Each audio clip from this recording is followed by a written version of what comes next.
طرحی بی نقص نیست. هر طرحی که با شوق و اشتیاق کشیده بشه ارزشمند هست. زیبایی در نقص هاست نه در کمال. امروز هم با من همراه باشید.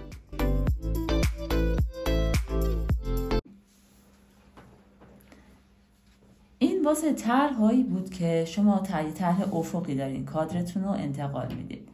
برای طرح‌هایی که حالت مربع هست، خب یعنی کادر حالت مربع است، مثلا این طرح منه، گفتیم چی؟ اینو میذاریم داخل کادر. این من از این وسط شروع میکنم، برم تلفن دارم،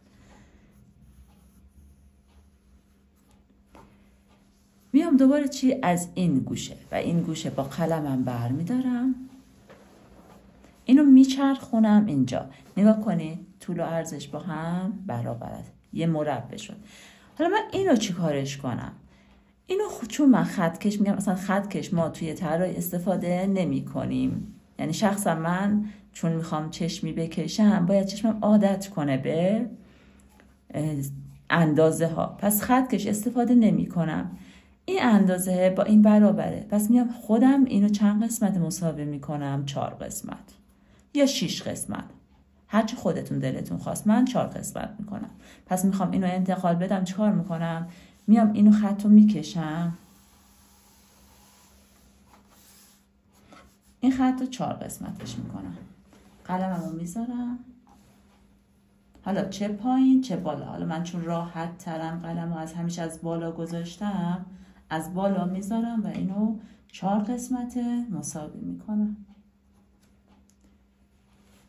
گفتم این خط با این برابره، پس همین 4 تا رو برمیدارم میذارم بالا. قلمم نمیرسه، باز میبینین قلمم نمیرسه به 4 تا، میام 2 تا برمیدارم، دو تا از اینجا 1 2 برمیدارم، سر قلم اینجا، ناخنش هست رو خط، میذارم بالا 2 4. این طرفم همینطور، ببینید 2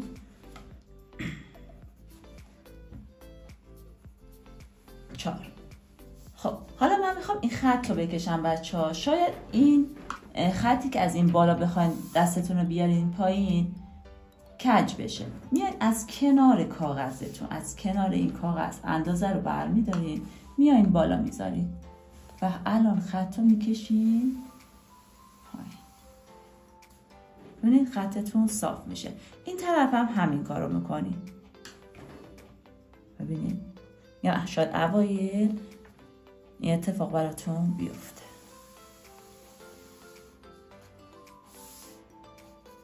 و اینو به این بس و کادرم رو انتقال دادم بدون اینکه چاق بشه یا لاغر، فقط سایز کادر من بزرگ شد. نگاه کنید برای این نکته که گفتم از کنار کاغذ اندازه رو بزنید، مثلا من میخوام اندازه رو زدم، یعنی من این 4 تا این 2 تا رو برداشتم، شاید من یک کوچولو قلمم کج برده باشم، خب من خب نمیتونم این خط رو کج بکشم بیاد پایین، چشمم هنوز عادت نداره این خط رو صاف ببینه، پس میام از کنار کاغذ برمیدارم، همینو میارم جایی که اندازه زدم، یعنی شاید اندازم اینجا بخورده باشه ولی خط از اینجا شروع بشه که بخواد به این خط برسه، پس این اندازه کنار رو برمیدارم که خط هم صاف بشه. ببینید اندازم خب اینجوری زدم، گفتم 2 4، ببینید کج شده.